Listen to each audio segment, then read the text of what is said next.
Assalamualaikum warahmatullahi wabarakatuh. Selamat pagi teman-teman semuanya. Semoga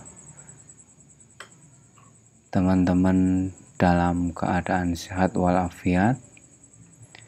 Minggu ini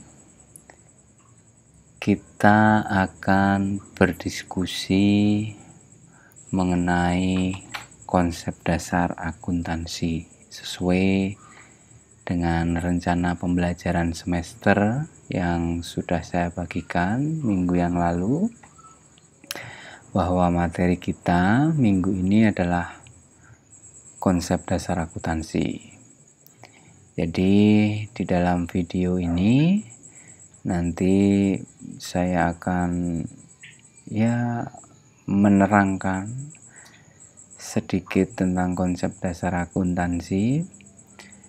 Dan nanti setelah video ini terkirim, seperti yang sudah saya sampaikan, nanti kita bisa berdiskusi via WA Group. Karena sampai dengan minggu ini, ruang kelas yang bisa kita manfaatkan untuk arena berinteraksi, sejauh ini baru WA Group, tapi tidak apa-apa. Saya pikir itu pun WA Group itu akan menjadi efektif kalau nanti kita bisa manfaatkan semaksimal mungkin.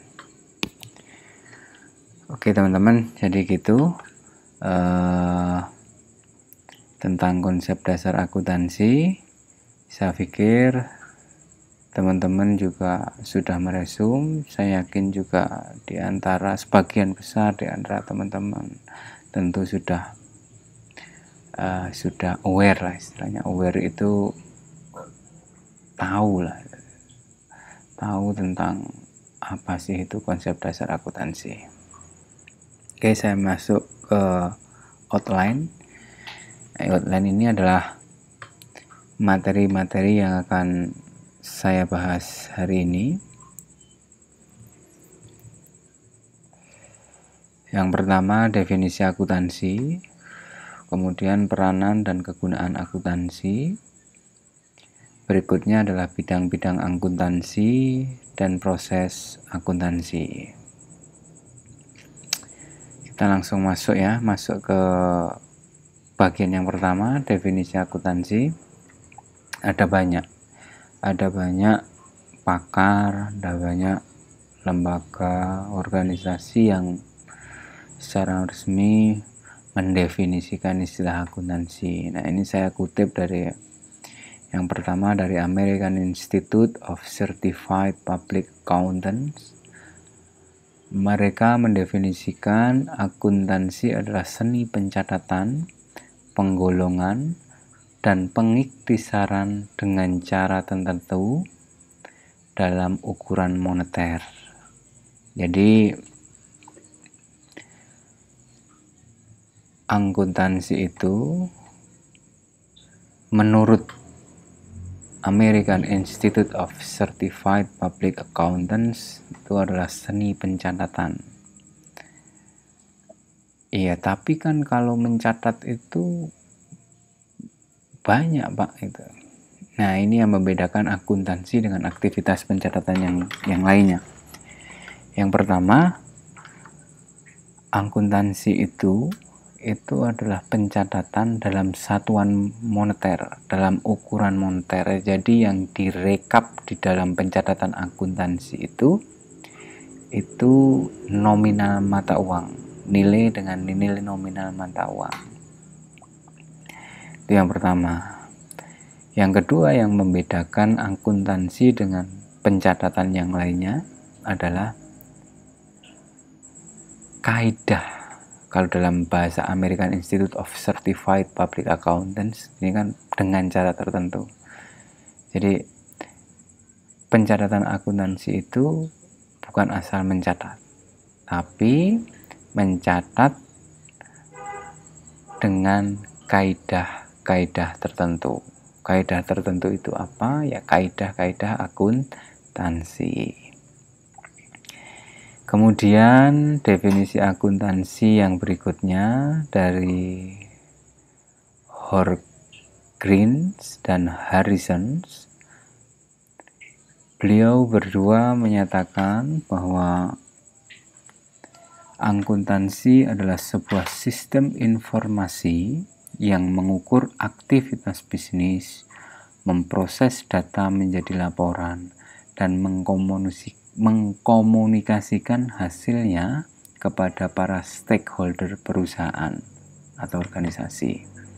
Nah, ini definisi dari Harrison ini lebih spesifik lagi daripada definisi yang dinyatakan oleh American Institute of Certified Public Accountants tadi. Harrison sudah menyatakan secara spesifik bahwa akuntansi itu adalah seni pencatatan yang mengukur aktivitas bisnis. Jadi ada sebuah aktivitas ekonomi di dalam sebuah perusahaan atau organisasi, dan itu harus dicatat dalam satuan moneter. Nah, itulah namanya akuntansi. Yang kemudian setelah dicatat, menurut Harrison, hasil catatan itu harus diproses menjadi sebuah laporan. Nah, laporan itu nanti biasanya namanya adalah laporan keuangan. Makanya ada beberapa pakar juga menyatakan bahwa akuntansi itu adalah seni pencatatan siklus keuangan perusahaan. Nah, kalau bicara soal siklus keuangan, pasti satuannya adalah moneter. Makanya kemudian ketika siklus keuangan itu dicatat, kemudian setelah dicatat,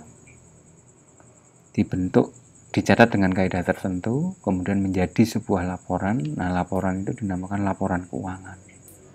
Yang mana laporan keuangan itu kemudian akan dikomunikasikan kepada para stakeholders perusahaan. Stakeholders itu adalah pihak-pihak yang berkepentingan terhadap perusahaan. Jadi siapa saja pihak yang berkepentingan pada perusahaan, nanti kita bahas di belakang. Nah, intinya teman-teman, ini coba saya rangkum. Saya coba merangkum definisi akuntansi dari beberapa tokoh.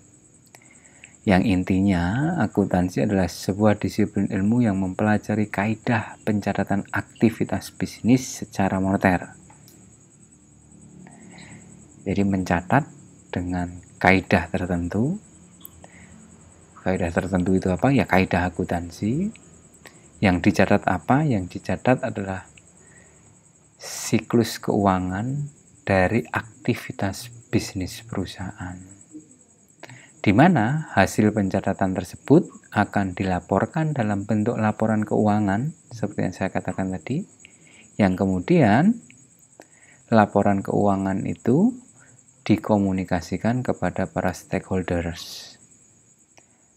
Dan ini yang terpenting berikutnya, yang saya gariskan, yang saya beri warna merah, dalam bentuk laporan keuangan yang tersusun secara logis dan sistematis. Sebenarnya kalau pencatatan akuntansi itu dilakukan dengan kaidah yang benar sesuai dengan aturan yang sudah ditetapkan, aturan yang ditetapkan dalam sistem pencatatan akuntansi, maksudnya pasti laporan itu pasti tersusun secara logis dan sistematis, yang mana seperti saya katakan tadi, kemudian laporan keuangan tersebut akan dikomunikasikan.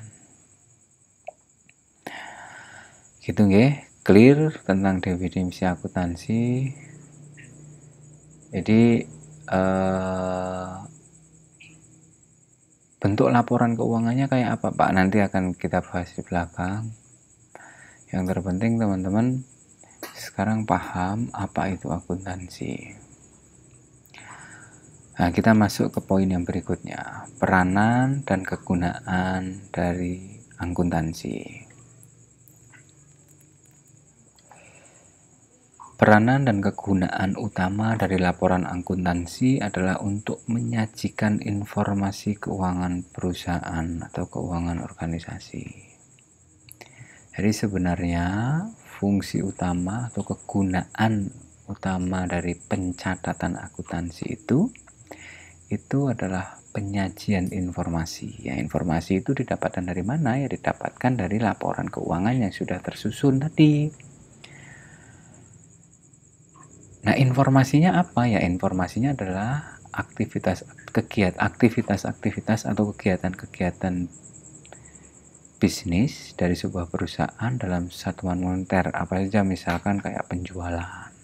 Jadi penjualan perusahaan itu dalam siklus 1 tahun, dalam siklus 1 bulan itu berapa rupiah. Nah, itu tersaji itu di dalam catatan akuntansi.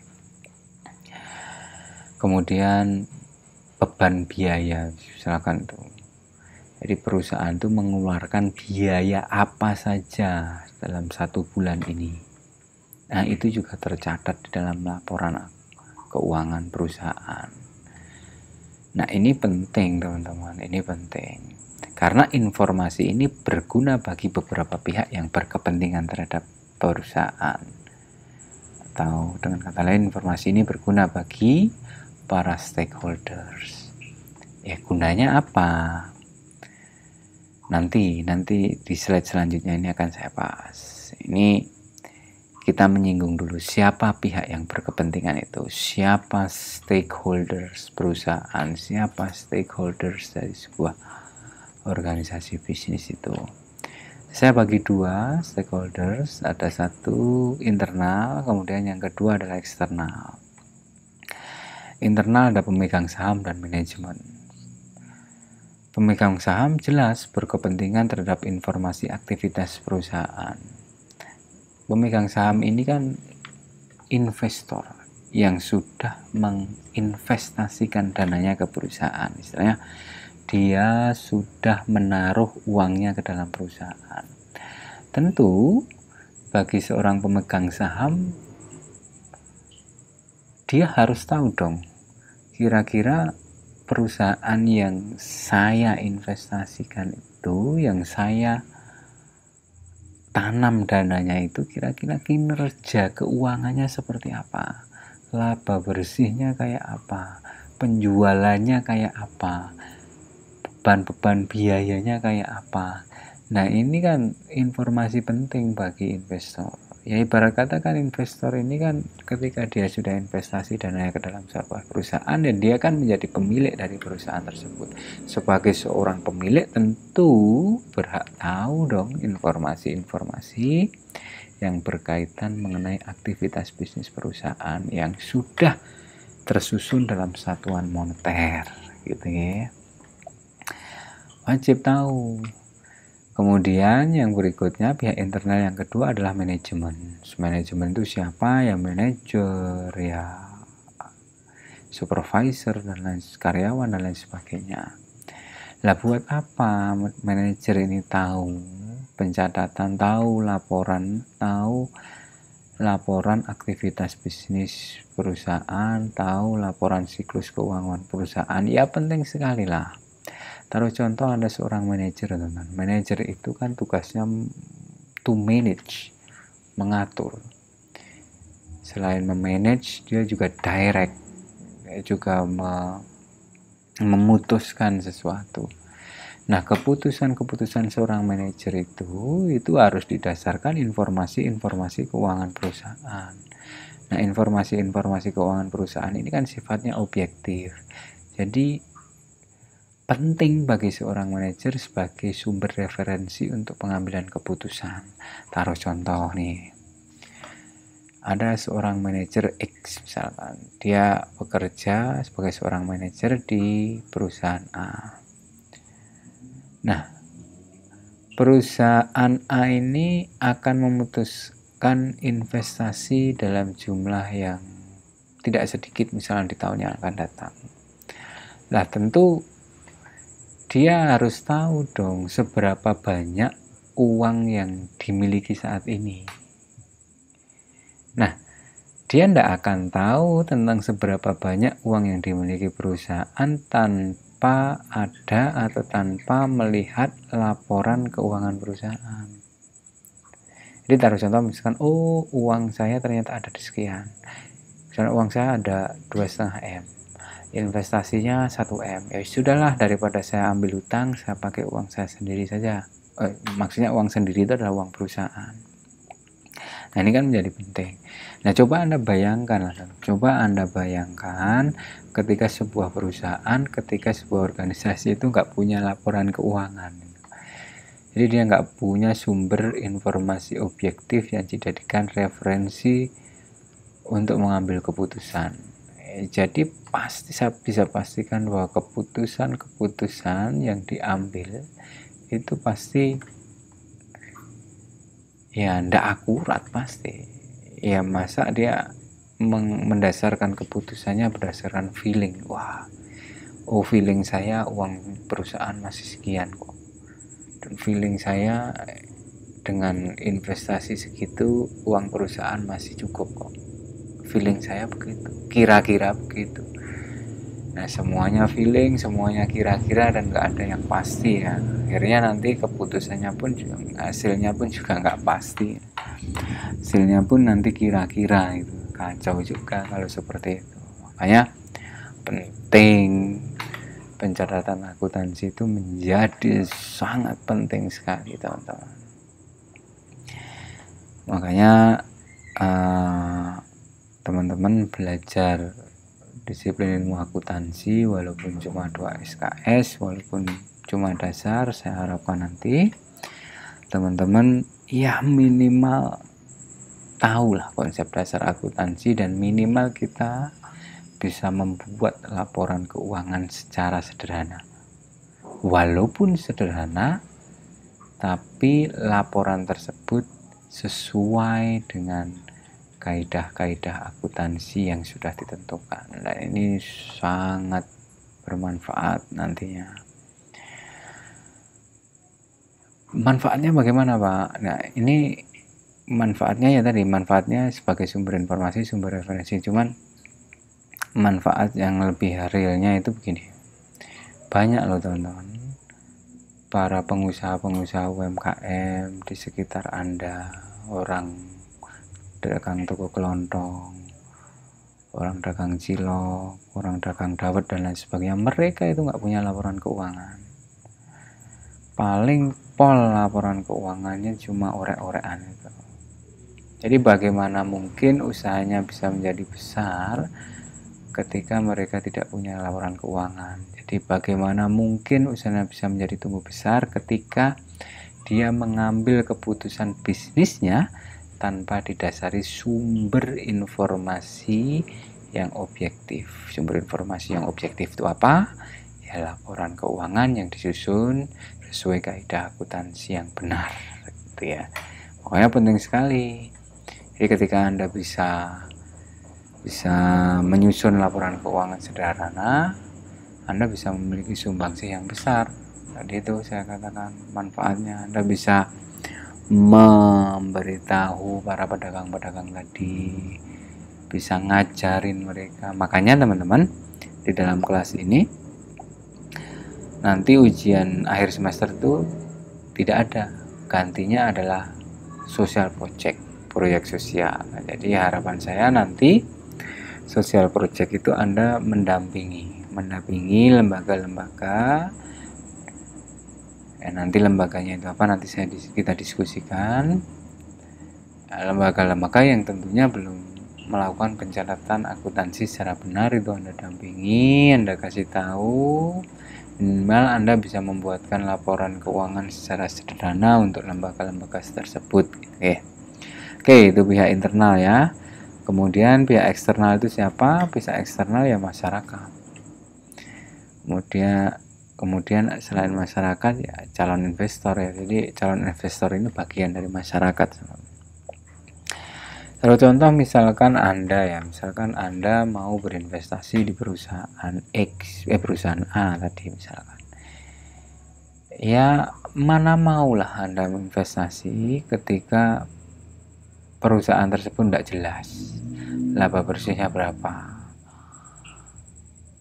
penjualannya dalam beberapa tahun terakhir berapa. Ya masa Anda mau investasi ke sana? Ya pasti nggak mau lah ya, karena nggak jelas. Ya mana mungkin saya menaruh uang saya pada perusahaan-perusahaan yang masa depannya nggak jelas, yang istilahnya saya sendiri nggak tahu kinerjanya selama ini seperti apa. Ya saya nggak mau lah pasti. Dari sisi perusahaan tentu ya sangat menguntungkan ketika dia mencatat laporan keuangan secara benar itu ya. Ketika nanti dia mencatat laporan keuangan secara benar, kemudian dibaca investor tertarik, akhirnya investor naruh dana ke perusahaannya, naruh dana ke usahanya, ya akhirnya usaha tadi mendapatkan suntikan modal kan gitu. Jadi mudah untuk mendapatkan suntikan modal. Itu teman, makanya jangan kaget kenapa sih di industri UMKM itu untuk mendapatkan kredit itu sulit sekali ya. Ya sulit lah. Perbankan misalkan mau minjemin uang ke pengusaha UMKM juga agak hati-hati juga. Pengusaha UMKM nggak punya laporan keuangan yang jelas, kok nggak pasti kok dikasih pinjaman uang. Nah ini repot juga. Makanya sebenarnya penting sekali laporan keuangan itu gitu ya. Itu teman-teman. Ini contoh laporan keuangan. Ini yang kita lihat di depan ini, yang kita lihat di slide. Sorry di depan maksudnya ke tentu kita di dalam kelas ya. Padahal kita ini kuliah daring ya. Jadi di layar teman-teman nih di slide saya ini ada contoh laporan keuangan nih. Ini neraca. Yang neraca itu apa nanti kita bahas ya, di belakang ya. Di pertemuan selanjutnya nanti ada waktunya. Nah, ini kas perusahaan, ada komponennya neraca itu ada kas. Jadi ketika kita lihat neraca, kas saya berapa? Oh kas saya 500.000. Oh berarti uang saya yang benar-benar istilahnya siap untuk dipakai saat ini 500.000 gitu. Utang usaha misalkan, seberapa banyak sih orang utang ke usaha kita itu. Jadi ada orang membeli produk kita secara kredit itu berapa sih jumlahnya itu. Nah, ini bisa ada sekitar 1.400.000. Coba bayangkan kalau misalkan kayak gini, ini laporan kayak gini tidak ada itu. Jadi kita nggak tahu itu piutang usaha. Jadi misalkan kita mau tangge, kalau orang Jawa bilang itu berapa, itu kalau nggak ada laporannya kan ya repot juga itu. Makanya ya penting pencatatan akuntansi itu gitu. Termasuk ini nih utang usaha gitu. Jadi utang kita berapa sih sampai dengan hari ini, nah, perlu dicatat juga. Jangan nggak dicatat tahu-tahu lupa gitu ya. Tahu-tahu lupa bareng ditagih marah-marah ya. Itu masalah klasik biasanya. Ini neraca itu apa nanti kita bahas di pertemuan selanjutnya. Nah kemudian ini contoh laporan keuangan berikutnya. Ini laporan rugi laba teman-teman. Jadi ini sebuah laporan keuangan yang menunjukkan pendapatan bersih perusahaan dalam periode waktu tertentu. Jadi laba bersih saya itu berapa sih bulan ini misalkan. Oh laba bersih saya 31 juta. Nah, ini kan kalau investor lihat seperti ini kan saya mau aja gitu kan. Wah labanya jadi 31 juta tuh bulan Agustus kan. Kemudian bulan Juli kemarin berapa? Misalkan bulan Juli 28 juta. Wah berarti meningkat, ada peningkatan Juli ke Agustus. Saya mau deh investasi gitu. Tapi kalau misalkan nggak ada laporan keuangan yang jelas ya mana mau investor investasi ya. Jadi pernah itu saya dapat tawaran dari temen, ada punya usaha, yuk bayu itu investasi dong ke bisnis saya gitu. Gimana kinerja perusahaanmu itu saya tanya. Ada jawab ya bagus lah. Bagusnya kayak apa, mana laporannya? Wah belum tak catat ya laporannya. Wah ya, nggak mau lah saya, dia cuma bilang bagus kok. Ya, bagus itu harus dibuktikan bagaimana pencatatannya, jangan asal gitu ya. Oke, itu teman-teman, ini contoh laporan keuangan. Kemudian tadi bagian selanjutnya adalah apa tadi, bidang-bidang akuntansi ya. Bidang-bidang akuntansi ada beberapa macam, teman. Ada akuntansi sektor publik ya, ini biasanya akuntansi yang apa namanya, akuntansi yang membahas tentang pencatatan organisasi-organisasi publik ya, organisasi pemerintahan kayak gitu-gitu. Itu ada akuntansi. Kemudian ada akuntansi keuangan perusahaan ya, itu bidang akuntansi. Selanjutnya financial accounting, nah itu yang biasanya digunakan perusahaan-perusahaan bisnis ya. Secara domain dibagi menjadi dua macam itu, tapi kalau mau di breakdown lebih lanjut ada banyak bidang-bidang akuntansi, nanti Anda bisa baca sendirilah kalau itu. Kemudian proses akuntansi. Nah, proses akuntansi ini prosesnya